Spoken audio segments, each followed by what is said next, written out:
बुद्धि से युक्त हो और वो भागवतिक स्थिति से युक्त है, इसलिए तुम उसको पार पा ही नहीं सकते।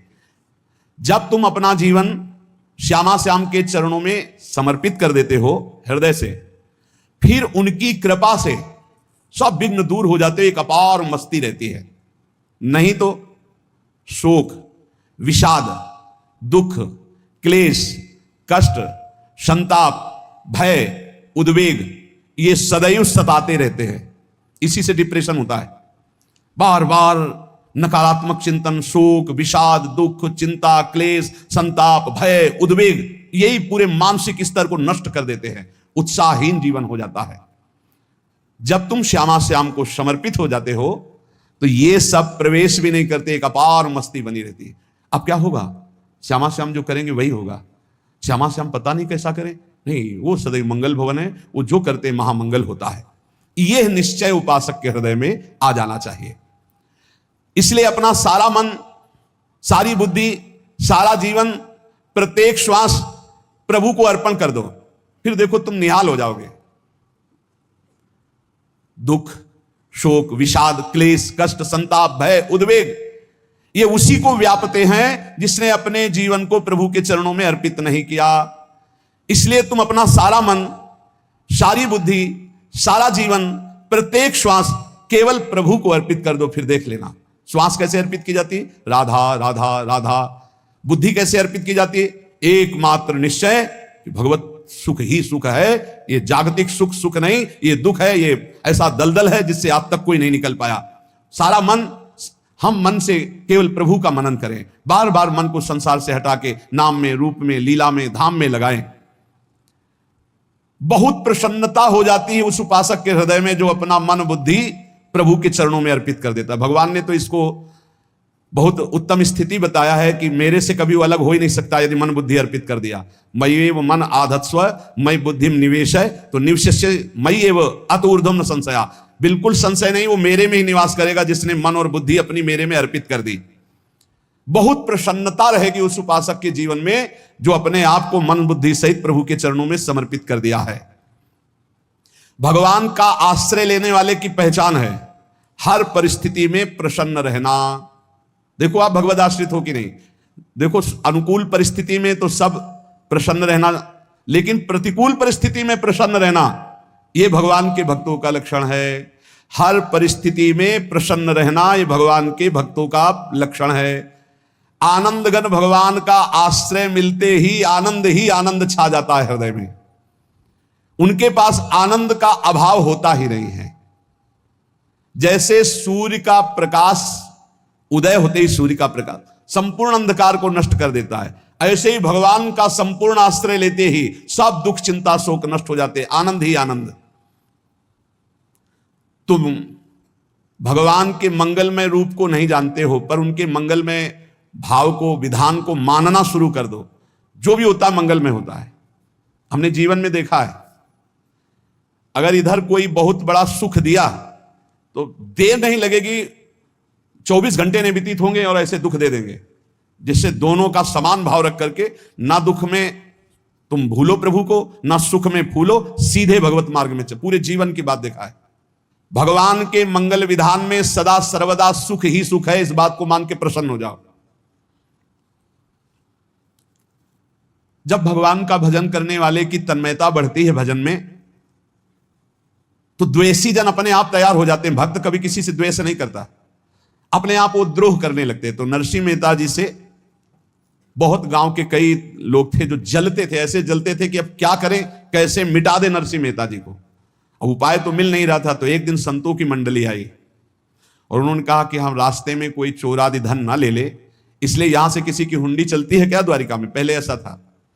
बोले हाँ, हमारे यहाँ बहुत बड़े सेठ हैं नरसिंह मेहता जी, पर आप कहोगे वो मना कर देंगे। कई बार कहोगे, अगर वो स्वीकार कर ले तो वहां। और उनका लक्ष्य था कि नरसिंह मेहता जी की तो खाने की भी सुविधा नहीं थी, हुंडी कहाँ की बात आई। उनका था कि जब वो ना कहेंगे तो संतजन नाराज हो जाएंगे, अगर हाँ कह दिया तो वहां हुंडी चुकेगी नहीं, तो संतजन अपने आप इनको शाप दे देंगे, अपराध बन जाएगा, ये नष्ट हो जाएंगे। संतों को भेजा नरसिंह मेहता जी ने, सबकी दंडवत की, चरण पखाड़े। तो उनका ये इतना रुपया है, द्वारिका में साधु सेवा हम करेंगे, वहां तुम्हारी हुंडी चलती है, तो आप ऐसे। अरे उन्होंने कहा आप कहाँ भूल रहे हो, यहाँ खाने की भी व्यवस्था। बोले हमें सब पहले से बता दिया गया कि आप मना करोगे, बार बार मना मत करो, हमें पता है। तो उन्होंने ठाकुर जी की तरफ देखा, बोले क्या लीला है प्रभु, संतों से हम क्या कहें, ये ले रुपए। उस समय स्वर्ण की मोहरें चलती थी, बेच के बाजार से खूब उन संतों को पवाया, उन्हीं संतों की सेवा की, और उनका अपने सेठ का नाम तो बताओ जहां हमें जाके हुंडी मिलेगी। सेठ सावल शाह सेठ। संत जन गए वहां, पूछा कि नरसिंह मेहता जी का जिन सेठ से परिचय, उनका नाम सावल शाह सेठ, उनकी गद्दी कहां है? तो जो कुछ भक्त थे वो द्वारिकाधीश की तरफ संकेत करते कि वही हैं। बोले नहीं नहीं, वो सेठ है, उनकी गद्दी चलती, पूरी बाजार में कहीं कोई। अब संत जन एकांत में होकर के बहुत विचलित हुए कि हमारे साथ धोखा हुआ, नरसिंह मेहता जैसा संत क्या धोखेबाज हो सकता है? देखो संशय तो बहुत विचित्र होता है, बड़े बड़ों को संशय हो जाता है। जब भगवती सती जी को संशय हो गया, राम जी को हे खग हे मृग हे मधुकर श्रेणी ऐसा पूछते हुए कि सच्चिदानंद कैसे हो सकते, तो किसी को हो सकता है, क्योंकि वो बुद्धि की अधिष्ठात्री देवी है। जो ही उनके मन में ऐसा आया कि क्या हमारे साथ धोखा हो रहा है, इतने में ही देखा जय हो सावल शाह सेठ की। होगा सावल शाह सेठ, तो देखा बढ़िया मुनीम जी उनके साथ, और सेठ बस्ता लिए हुए मुनीम जी, सरकार इधर से चलो। तो उनका सावल शाह सेठ आपका नाम है? संतों ने कहा। बोले हाँ। बोले नरसिंह जी? हाँ। बोले आपकी हुंडी आ गई है। हुंडी एक कागज में लिखा कि ये हमारे सेठ जी को दे देना। वैसे लोग मुझे माखन चोर कहते, कोई कुछ कहता, लेकिन आपने सेठ बना दिया। जब आपने सेठ बना ही दिया तो आप कभी परवाह मत करना तुम, और ये सेवक आपकी सेवा में सदैव तत्पर है। भगवान ने ऐसा लिखा। जो भगवद आश्रित है, एक बार ये चलता रहता है, जो संत जन होते हैं उनके विरोधी अपने आप बन जाते हैं, किसी से कोई मतलब नहीं, अपने आप विरोधी बन जाते हैं। कबीरदास जी का पूरी काशी में यश था। भजन करने वाले महापुरुषों का यश बढ़ता है जब, तो जो भजनहीन होते हैं उनके हृदय में जलन पैदा हो जाती है, और वो उनको विविध प्रकार से फंसाना चाहते हैं, उनको कष्ट देना चाहते हैं। तो कबीरदास जी के यश को धूमिल करने के लिए कुछ ब्राह्मणों ने एक रचना रची, मुड़ मुड़ा के कबीरदास जी के शिष्य बन करके पूरी काशी के सब आश्रमों में निमंत्रण दे आए। कल भंडारा है, संत सेवा है, सबने स्वीकार किया। कबीरदास जी अपनी दिनचर्या करके निकले तो संत मंडली आने लगी। बोले कै बजे सेवा है? साधु सेवा। बोले कौन सी साधु सेवा? बोले कल आपके शिष्यजन निमंत्रण दे के आए, पूरी काशी के सब संत आ रहे हैं। कबीरदास जी ने कहा यहाँ तो एक की भी व्यवस्था नहीं, पूरी काशी के संत आ रहे हैं। अच्छा समझ में आ रहा है, लीला बिहारी तुम लीला करना चाहते हो। गए अपना निकल गए गंगा किनारे, एक झाऊ के नीचे बैठकर अपना भजन ध्यान में मगन है। 11-12 बजे तो उन्होंने देखा इस संतों की मंडली काशी तो बहुत। कबीरदास जी ने देखा कि आश्रम की, तो बोले पता नहीं क्या होगा, चलो चलते हैं। तो ऐसे गमछा वस्त्र करके ऐसे डालकर मुंह ढक करके, वहां बड़ी बड़ी पंगत लगी थी। कबीरदास जी सबको पाओ जी पाओ। कबीरदास जी के रूप में स्वयं भगवान पाओ जी। कबीरदास जी ने कहा अच्छा जब स्वामी परस रहे तो हम भी बैठ के पा ले। तो जब उसी पंगत में बैठ गए अपना कपड़ा ढक करके, और जब मोहरे की दक्षिणा दे रहे थे सब लोग कि वाह कबीरदास जी ने आज तो साधु से सबको। जब कबीरदास जी के सामने आए तो ऐसे मुंह ढके, बोले देखो जो मेरा होता है उसे मुंह छुपाना नहीं पड़ता, मुंह ढकला नहीं पड़ता। लो दक्षिणा, तुम भी दक्षिणा लो। कबीरदास जी को कबीरदास जी दक्षिणा दे रहे, और वो कबीरदास जी है भगवान, और ये पाले वाले कबीरदास जी है भगवान के जन। कभी भगवान अपने अरे जमाने जोर लगा ले, कितना जोर लगाएगा, भक्त और भगवान का झंडा कभी न झुकने पाएगा। बिल्कुल चिंता शोक भय उद्वेग रहित जीवन भगवद आश्रित। तुम भगवान के मंगल विधान में सदा सर्वदा प्रसन्न रहो। अब ये विचार कर लो कि भगवान जो करेंगे तुम्हारा मंगल करेंगे। अब थोड़ा ऐसा बीच में लगता है कि अमंगल हो रहा है क्या, लेकिन पक्का समझो बहुत बड़ा मंगल उनका विधान होता है। बहुत ही उत्तम मंगल होता है भगवान के शरणागत का। भगवान हमारे विचारों वाले नहीं है, हमारे विचार प्राकृतिक है, भगवान के विचार चिदानंदमय हैं। वो अपने विचार से हमारा मंगल करते हो, हम अपने विचार से मंगल चाहते हैं। भगवान के विचार से मंगल ही हमारा होगा, इसलिए कभी हमको चिंता शोक भय नहीं करना चाहिए। भगवान की ओर से कभी तुम्हारे लिए ऐसा विधान नहीं होगा कि तुम दुखी हो जाओ, बस तुम्हारी सोच हो सकती है, उसका परिणाम बहुत मंगल होगा। जगत की ओर से निराश हो जाओ, किसी से आशा मत रखो, फिर आप देखो आपका जीवन कैसा आनंद में व्यतीत होता है। ये जो जगत की आशा है यही दुख प्रदान करती है। सच्ची जगत की आशा ही दुख प्रदान करती है। अगर जगत से कोई संबंध न रखा जाए और भगवत भाव में रहकर तो बहुत अच्छा जीवन चलेगा। अपने कर्तव्य का पालन करो, परिवार को भगवत स्वरूप मानकर पोषण करो, किसी से कोई संबंध मत रखो, कोई आशा मत रखो। यही अध्यात्म सिखाता है। अपने आप भगवत स्वरूप, सबका व्यवहार मंगलमय और आपका जीवन मंगलमय। अपने घर में ऐसे रहो जैसे किसी अतिथि के घर में रह जाता है। चलना है, यहां से जाना है। कौन रहता है अपने घर में अतिथि की भांति? भगवान का भक्त। जाना है यहां से, अपनी प्रिया प्रीतम के पास जाना। ये हमारा घर नहीं है, यहां तो हम समय व्यतीत कर रहे हैं, अपनी आयु व्यतीत कर रहे हैं भगवत आराधना करते हुए। हमें जाना है प्रिया प्रीतम के पास। वास्तविक घर भगवान का धाम है हमारा। वास्तविक घर वाले प्रभु हैं हमारे। जो नित्य सच्चिदानंद भगवान के चरणों में अपने चित्त को समर्पित करता रहता है, उसको यह अनुभव होने लगता है कि बड़ी कृपा है हमारे ऊपर भगवान की, बड़ी कृपा है हमारे ऊपर। सर्वसमर्थ परम सुहृद भगवान ऐसे भक्त के ऊपर हर समय वरद हस्त रखे रहते हैं। यह केवल प्रवचन नहीं, सच्ची बात मानिए। ऐसे भगवान का वरद हस्त हर समय रहता है। जब भगवान की छत्र छाया में भक्त अपने को देखता है तो आसपास घोर विपत्तियों का भी समुदाय हो तो भी वो आनंद में मगन रहता है। हर हालत में आनंदित रहना यह भक्त का स्वभाव है। भगवान ऐसे भक्तों को प्यार करते हैं जैसे कछुआ अपने अंडे को बाहर रख आवे और रात दिन उसका चिंतन करे। जब भक्त भगवान को समर्पित होता है तो भगवान रात दिन उसकी ऐसे चिंतन सुरक्षा करते हैं। अभय, यह दैवी संपदा का पहला गुण है। यह भगवान के शरणागत पर जागृत हो जाता है। वो भयभीत नहीं होता, किसी भी उससे भयभीत नहीं होता। यही डर ही डरप हरिवंश हित, जिनो भ्रमय गुण सलील पर। इस डर से डरते रहना चाहिए कहीं गुण रूपी पानी में फिसल न जाए, नहीं तो गलती हो सकती है। साधक सावधान रहे। यह अभय दैवी संपदा का सबसे बड़ा गुण है। जो भयहारी भगवान की शरण में आ जाता है तो उसके अंदर यह अभय प्रकट हो जाता है। अगर कहीं तुम्हें एकांत में भय लग रहा है, एक आदमी तो एकांतिक में आए थे, वो कह रहे थे कि हमें हर समय भय लगा रहता कि कोई हमारे पीछे है। अंधेरा तो लगता कोई खड़ा है, मैं जीना मुश्किल हो गया, ऐसा भय। देखो ये मन कैसा है, भगवान से विमुख होने पर कैसे डरवाता है। वो कह रहे हैं हर समय मुझे डर लगा रहता है, कोई सामने खड़ा है, कोई पीछे खड़ा है, ऐसा भय लगने लगता है। और जब भगवान की शरण में आ जाते हैं तो ये अभय स्थिति हृदय में जागृत हो जाती है। कोई भी भय आसपास आ ही नहीं सकता। यहां तक कि नरक का भी भय खत्म हो जाता है जो भगवान की शरण में है। महापापी भी पुण्यात्मा महान भक्तों के समान वो उत्तम गति को प्राप्त हो जाता है जो भगवान की शरण में हो जाता है। पर ये जो भोगों का आश्रय लिए हुए हैं, मनमानी आचरण कर रहे हैं, ये कभी उस अभय को जान ही नहीं सकते कि अभय पद है क्या।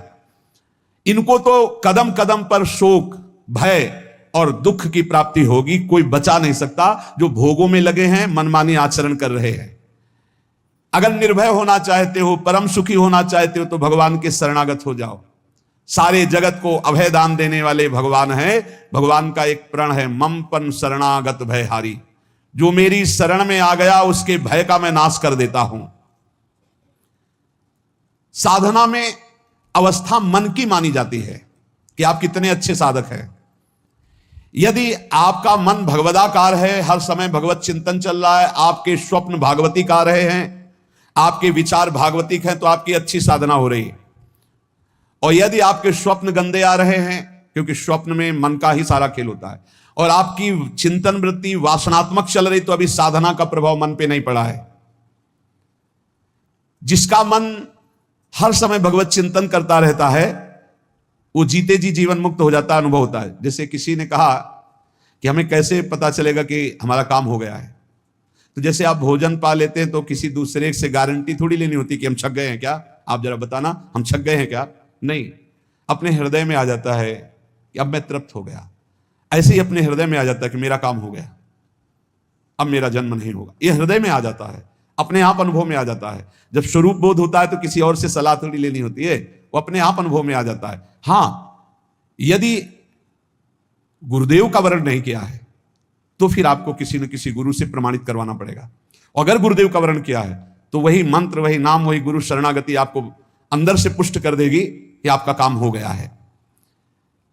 विषय चिंतन करता हुआ मन विषय आसक्ति को प्राप्त होता है। विषय आसक्ति को प्राप्त हुआ मन बार बार जन्म मरण और नरक को प्राप्त होता है।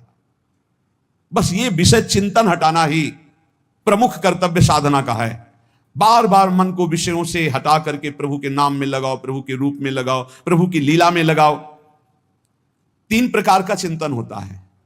एक असत चिंतन जिसे पाप कहते हैं, जिसे अशुभ चिंतन कहते हैं।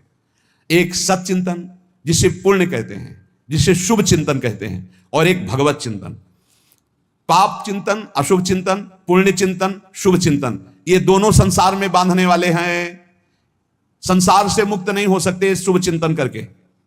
पुण्य का प्रताप आपको देवलोक आदि के भोग भुगा सकता है, भगवत प्राप्ति नहीं। लेकिन भगवत चिंतन से आपके शुभ अशुभ दोनों का नाश होकर भगवत प्राप्ति हो जाएगी। अब आप देखो अपने मन में कि अधिक समय आपका भगवत चिंतन होता है, शुभ चिंतन होता है कि पाप चिंतन होता है। प्रारंभ में तो सपोर्ट करने के लिए कहते हैं मन लगे ना लगे आप नाम जप करो, लेकिन जब उसकी कसौटी होती है भक्त की, तब मन ही से होती है। अगर मन आपका पाप चिंतन कर रहा है, अशुभ चिंतन कर रहा है, स्वप्न गंदे आ रहे हैं, अभी आपके ऊपर रंग नहीं चढ़ा भक्ति का, भजन का रंग नहीं चढ़ा। जब शुभ और अशुभ दोनों चिंतन छूट जाए, केवल भगवत चिंतन हो। असत चिंतन, अशुभ चिंतन तो साधक का होने ना पावे, ऐसे बचावे। क्योंकि जितना अशुभ चिंतन होगा वो आपको भ्रष्ट करेगा, पक्का करेगा। अशुभ चिंतन से तो भयभीत हो जाओ। जहां पाप का चिंतन, गंदी बातों का चिंतन हो, भयभीत हो जाओ, पुकारो प्रभु को, राधा राधा राधा राधा। ये अशुभ चिंतन आपको दुख, विपत्ति, चिंता, शोक में फंसा देगा। और शुभ चिंतन ये कोई खास बात नहीं, ये दुख तो नहीं देगा आपको, पर फंसा ये भी देगा, लोक लोकांतर के सुखों में फंसा देगा। तो ना हमें शुभ चिंतन करना है ना अशुभ चिंतन करना है, हमें भगवत चिंतन करना है। भगवत चिंतन में ऐसा तेज प्रकट होता है ज्ञान का, जैसे सूर्य के प्रकाश में रस्सी में सांप का जो भ्रम हो जाता है वो नष्ट हो जाता है। जहां सूर्य उदय हुआ दिखाई देता है रस्सी, ऐसे जो भगवान में संसार का भ्रम हो गया है, राग द्वेष मान अपमान निंदा स्तुति, ये ज्ञान में सब नष्ट हो जाता है। तो ये ज्ञान प्रकट होता है भगवत चिंतन से। भगवत चिंतन से अज्ञान अंधकार का नाश होता है और समस्त दैवी संपदा के गुण उसमें जागृत हो जाते हैं। दैवी देव संपदा, देव भगवान को कहते हैं। जहां दैवी गुण आए तहां भगवान का प्रादुर्भाव उसके हृदय में हो जाता है। फिर समझिए, चिंतन तीन प्रकार का होता है, एक पाप चिंतन, एक पुण्य चिंतन, एक भगवत चिंतन। जो भगवत प्राप्ति करना चाहते हैं उनका पाप चिंतन तो होने ना पावे, पुण्य चिंतन भी खास बात नहीं है, इसलिए हर समय भगवत चिंतन हो। भगवत चिंतन से ज्ञान प्रकाशित होता है और जैसे सूर्य के तेज से रस्सी में सांप का भ्रम नष्ट हो जाता है, स्पष्ट दिखाई देती रस्सी, ऐसे जगत जो दिखाई देता है स्पष्ट ज्ञान में दिखाई देता है। ये सर्वम खलमिदम ब्रह्म, ये भगवान है। दैवी कहते हैं देव संपदा को, देव संपदा अर्थात भगवान के भागवती गुण। जहां दैवी संपदा आती है वहां भगवान प्रकट हो जाते हैं। जहां भगवान प्रकट होते हैं वहां परमानंद की बाढ़ आती है। पर यह ध्यान रखें, गुलाब का फूल कांटों में खिलता है, उसकी सुगंध लेनी, फूल लेना है तो कांटों से बचाकर। ऐसे ही जब आप भगवत चिंतन के लिए चलेंगे तो आपका चिंतन चुराने के लिए माया विविध नाटक करेगी, कांटे फैलाएगी। कोई तुम्हारी निंदा करेगा, कोई अपमान करेगा, कोई उपहास करेगा, तुम्हारी अव्यवस्था हो सकती है, तुम्हारी परिस्थिति बहुत भयावह हो सकती है। इन परिस्थितियों में भी भगवत चिंतन का तार ना टूटने पावे तो आगे गुलाब का फूल है। जैसे कांटे से बचाकर गुलाब का फूल लेते हैं और भगवत अर्पित करके सौरभ का सुख लेते हैं, ऐसे ही भगवान के प्रेमानंद का अनुभव करने के लिए संसार के कांटों से बचना होगा। और खिलेगा यही फूल संसार में ही, मनुष्य देह में, और योनियों में नहीं। भगवत प्राप्ति स्वर्ग में नहीं होगी, इसी मृत्यु लोक में होगी। पहले मन नहीं लगता भगवत चिंतन में, भगवत चिंतन जबरदस्ती करना पड़ता है। भगवत चिंतन जे ही प्रारंभ करोगे ते ही बहुत बाढ़ आ जाएगी पाप चिंतन की। ध्यान दीजिए, बहुत लोग प्रश्न करते रहते हैं कि हम जब भजन में बैठते हैं तो बहुत गंदी बातें आती, मन बड़ा चंचल होता है, भाग जाता है। ऐसा प्रारंभ में जब कोई भगवत चिंतन प्रारंभ करता है तो उसका मन विषयों में भागता है, गंदी बातों में भागता है। अब लोग कहते पहले तो हमारा चिंतन बढ़िया होता था, अब चिंतन नहीं होता। तो कोई सिद्ध पुरुष थोड़ी हो गए, तुम्हें जबरदस्ती चिंतन करना होगा। जगत के प्राणी में जहां मन जाए तो इसमें भी भगवान, पदार्थ में मन जाए तो उसमें भी भगवान, जहां जहां मन जाए वहां वहां भगवान देखो, या मन को हटाकर नाम मंत्र में लगाओ। ऐसे भगवत स्मृति जागृत की जाती, बार बार प्रयास करना होता है। कई लोग ये प्रश्न करते हैं कि हमसे बड़े पाप हो गए तो क्या हमें भगवान की प्राप्ति हो जाएगी? तो यहां कह रहे हैं भगवान किसी के पूर्व जीवन को नहीं देखते हैं, वर्तमान के भजन को देखते हैं। पकड़ो इस बात को। अगर वर्तमान में आज आप सुधर गए हो, नाम जप कर रहे हो, तो आप भक्त हो। ये गीता जी में भगवान ने कहा, अपिचेत सुदुराचारो भजते माम अनन्य भाग साधुरेव समन्तव्या सम्यक व्यवसिता। ऐसा बहुत दुराचारी पहले रहा है, बाद में उसके मन में आ गया कि भगवान के सिवा हमारा कोई कल्याण करने वाला नहीं, हमारा कोई नहीं, तो भगवान कहते हैं मैं उसे साधु ही मानता हूं, उसे साधु बना देता हूं। भगवान किसी के पूर्व जीवन को नहीं देखते, बहुत बढ़िया बात है। कल तक हम क्या करते रहे भगवान नहीं देखते, आज क्या कर रहे हो ये देखते हैं। यदि आज आप भजन में लग गए हो, अच्छे आचरण कर रहे हो, तो आपको भगवत प्राप्ति हो जाएगी। भगवान ये नहीं देखते कि पूर्व में पुण्यात्मा रहा है कि पापात्मा रहा है। भगवान वर्तमान में देखते कि मेरा भजन कर रहा है, बस इसी से कल्याण कर देते हैं। पकड़ो इस बात को, तो कभी प्रश्न नहीं उठेगा कि क्या हमको भी भगवत प्राप्ति हो सकती है क्या। हमारा मन यदि श्री भगवान को चाहने लगे तो श्री भगवान हमारे मन में ही आकर बस जाएंगे। भगवान की रूप माधुरी में मन डूबने लगेगा। यथार्थ सत्य, जो भगवान से थोड़ा भी प्यार करने लगे हैं, उनके हृदय में भगवान की उनकी भावना के अनुसार झलक आने लगी है। हृदय में प्रभु के आते ही अनंत जन्मों के संस्कारों का नाश हो जाता है। इसलिए तुम अपने पहले वाले घृणित जीवन को याद भी मत करो और उसको सोचकर जरा निराश भी मत हो। अमावस्या में घोर अंधकार रहता है, पर प्रातः काल में अंधकार नष्ट हो जाता है। ऐसे ही नाम का उच्चारण करते ही तुम्हारे जितने पाप अंधकार हो सब नष्ट हो जाएंगे। तुम चाहो कि एक क्षण भी प्रभु को ना भूलो। अब वर्तमान में ऐसी स्थिति बनाओ। जो प्रभु को नहीं भूलने की चाह करता है कि मुझे ऐसी स्थिति प्राप्त हो कि मैं कभी प्रभु को ना भूलूं, तो सच्ची मानो और कोई बात भगवान सुने ना सुने, ये बात जल्दी सुन लेते हैं। भजन की मांग करो तो बहुत जल्दी भगवान पूर्ण करते हो। भजन जिसका चलने लगा तो फिर लोक लोकांतर के सारी रिद्धियां सिद्धियां सुख वैभव तो उसके चरणों में लौटते हैं। जब हम प्रभु से प्रभु का स्मरण न मांगकर भोग मांगते हैं, तभी हमारा भजन रुक जाता है, भजन नहीं चल पाता। यदि हम प्रभु से केवल भजन मांगे तो विश्वास करो ब्याज में ये सब हो जाएगा।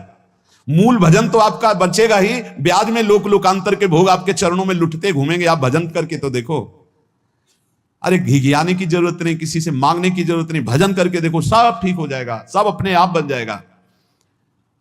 हम बहुत बड़ी भूल कर देते हैं कि थोड़ा भजन करके प्रभु से कुछ सांसारिक वस्तुएं, स्थितियां, परिस्थितियां बदलने की मांग कर लेते हैं, जिससे भजन छूट जाता है।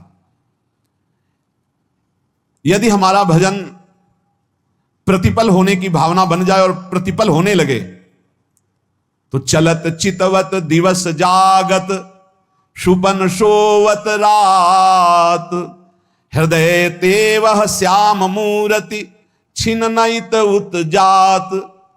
वो चल रहा है या बैठा है, वो खा पी रहा है या क्रियारत है या क्रियावीन, हर समय प्रभु समाये रहते चिंतन में। प्रभु के स्मृति चिंतन के समान अध्यात्म की कोई बड़ी स्थिति नहीं है, इससे बड़ी कोई स्थिति नहीं। हर समय प्रभु का अखंड चिंतन चल रहा है। परंतु ये उन्हीं को प्राप्त होता है जो प्रभु से और कुछ न मांग करके हट करके प्रभु से यही मांगते हैं कि अपना अखंड स्मरण दीजिए। ध्यान दीजिए, अखंड स्मृति से बढ़कर कोई स्थिति नहीं है। ये हम कई शास्त्रों में, महापुरुषों के वचनों में ये बात पाई है। अखंड स्मृति, हर समय भगवान के चिंतन में डूबा हुआ, इससे बड़ी कोई स्थिति नहीं। पर ये उसी को प्राप्त होती है जो भगवान से कुछ और ना मांग करके यही मांगता है कि अपना भजन दीजिए, हर समय मैं आपके भजन में डूबा रहूं। प्रभु की स्मृति इतनी महान है कि जिन्होंने बैर भाव से प्रभु का स्मरण किया उनको भगवान की प्राप्ति हो गई। जैसे कंस आदि भगवान से बैर ही तो रखते थे, लेकिन भगवान की स्मृति रहती थी, स्मृति ने उनको भगवत प्राप्ति करा दी। स्मृति में महान सुख है, पर वो जब भक्ति रस से युक्त स्मृति होती तब माधुर्य रस, प्रेम रस का अनुभव होता है। कल्याण तो वैर भाव से स्मरण करने वालों को भी प्राप्त हो गया। यदि आप भक्त हो और ये चाहते हो कि आपकी भागवती की स्थिति बहुत जोर की हो, तो हम आपसे प्रार्थना करते हैं कि रोज प्रभु से एक ही बात मांगिए, मुझे अखंड स्मृति दीजिए। अर्जुन जी को पूरी गीता जी सुनने के बाद यही मिला, नष्टो मोहा स्मृति लब्ध्वा। स्मृति, प्रभु आप हम पे ऐसी कृपा कर दो कि हमारे हृदय में किसी और व्यक्ति, वस्तु, स्थान की स्मृति न रह जाए, केवल आपकी स्मृति रह जाए। ये चाह भगवान बहुत जल्दी पूर्ण कर देते हैं यदि उपासक हृदय से ये बात मांगे। भगवान की कृपा से ही ऐसा हो सकता है कि अखंड स्मृति, ये कर्म फल से नहीं मिलती है। प्रभु के प्रति निर्भर होकर जो दैन्यता पूर्वक प्रभु से मांगता है और हर समय अभ्यास करता रहता है भगवत स्मरण का, उसको ये स्मृति मिलती है। और स्मृति मिल गई तो इससे बड़ी कोई स्थिति नहीं, हर समय भगवान का स्मरण। प्रभु से मन प्रतिपल नया नया स्वाद लेकर के आसक्त होता रहता है, नवम नवम। प्रभु कभी बासी नहीं होते। जैसे किसी व्यक्ति को देखो तो देखते देखते मन हट जाएगा कि देख लिया, बहुत सुंदर है, ठीक है, लेकिन वो एक दिन मन हट जाएगा। और प्रभु की सुंदरता नवम नवम है, प्रभु के नाम का स्वाद नवम नवम है, प्रभु की लीला का स्वाद नवम नवम है, प्रभु के धाम की शोभा नवम नवम है। जैसे आचार्य महाप्रभु हरिवंश चंद्र जी कहते, नयो नेह नवरंग नयो रस नवल श्याम वृषभानु किशोरी नव पीतांबर नवल चूनरी नई नई बूंदन भींजत गोरी नव वृंदावन हरित मनोहर नव चातक बोलत मोर मोरी नव मुरली जो मल्हार नई गति, सब कुछ नया। तो नवम नवम प्रभु प्रतिपल नवम नवम प्रभु का रूप, प्रियाजू का नवम नवम, अबहीं और अबहीं और अबहीं और है।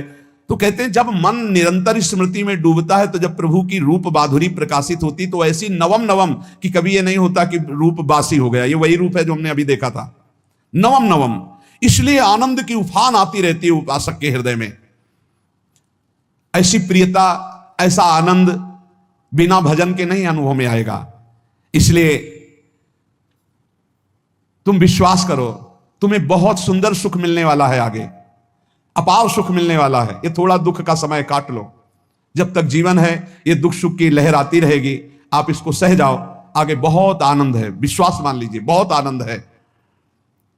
जो ये विश्वास कर लेता है वो प्रभु के मार्ग में चलकर प्रभु को प्राप्त कर लेता है। नहीं तो इतने रोड़े हैं कि आप ऊब जाओगे, बहुत रोड़े हैं। जो प्रभु के मार्ग में चलता है तो माया के बहुत से पार्षद अपना प्रभुत्व दिखाने उनके पास आते हैं, महिमा अपनी दिखाने, पर वो किसी वस्तु स्थिति अवस्था प्राणी पदार्थ का प्रभाव स्वीकार ही नहीं करता, क्योंकि भगवत स्मृति परायण है, भगवान की कृपा पर विश्वास है, इसलिए उसको कोई फंसा नहीं पाता। वो नित्य निरंतर प्रभु से घुला मिला रहने के कारण उसकी मस्ती में कोई फर्क नहीं पड़ता। माया का प्रभुत्व रखने वाले उसे फंसाने की चेष्टा करते हैं, पर उस पर किसी का असर नहीं होता। वो कहीं लिप्त नहीं होता, वो कहीं दुखी सुखी नहीं होता, वो हर समय प्रसन्न रहता है। तुम देखो, हर समय प्रसन्न रहते हो? यदि नहीं तो तुम किसी व्यक्ति वस्तु का आश्रय लिए हुए, प्रभु का नहीं। अगर हां तो हर समय प्रभु का स्मरण चलना चाहिए, हर समय प्रभु के आश्रित हो, फिर देखना ये आनंद, ये प्रसन्नता क्या रूप रखती है। बड़े बड़े मस्त संतों को देखा, मस्त ऐसे उन्माद में मस्त, उस सुख के लिए ललचाओ। कब तक जन्मते मरते रहोगे, कब तक बार बार दुख भोगते रहोगे, कब, बड़ा प्रपंच है ये। भगवान का स्मरण परम पुण्यात्मा पुरुष का हृदय माना जाता है, बहुत पवित्र हृदय, बड़ा पुण्यात्मा हृदय जिसमें भगवान का स्मरण। भगवान का विस्मरण पापात्मा पुरुष, भयानक विपत्ति दुर्भाग्य आते हो। सुदृढ़ निश्चय करो, अब हम भगवान के स्मरण में अपना समय व्यतीत करेंगे। मेहनत करो, कार्य करने के लिए कोई मना नहीं, आप नौकरी करो, किसानी करो, व्यापार करो, पर अंदर अंदर भगवत स्मृति, भगवत स्मृति ही सबसे बड़ी स्थिति है। अब चाहे हम जीवित रहें, चाहे हमारे मरण जैसी विपत्ति आ जाए, चाहे सब हमसे हट जाए, चाहे सब हमको नमन करें, अब हम दृढ़ निश्चय करके केवल भगवान के स्मरण करते हुए इस संसार के बीच समय व्यतीत करेंगे। अब हम चूकने वाले नहीं, ये नियम लीजिए। चाहे जीवन रहे या ना रहे, चाहे मरण जैसा कष्ट आ जाए, चाहे सब वियोग हो जाए, सब चले जाए, चाहे सब संयोग हो जाए, सब नमन करें, अब हम प्रभु का स्मरण नहीं छोड़ेंगे। जो ऐसा निश्चयी होता है, दृढ़ निश्चयी, उसके अंदर दृढ़ विश्वास, तो उसके हर समय भगवान की स्फूर्ति होती रहती है। भारी प्रतिकूलता में भी भगवान का सानिध्य अनुभव होता है। वो अनुकूलता में तो भगवान के दुलार को देखता है, लेकिन प्रतिकूलता में भगवान की विशेष कृपा को देखता है। ये संयोग, ये वियोग, संसार की ये द्वंद्वमयी वृत्तियां भक्तों के हृदय में नहीं चुभती।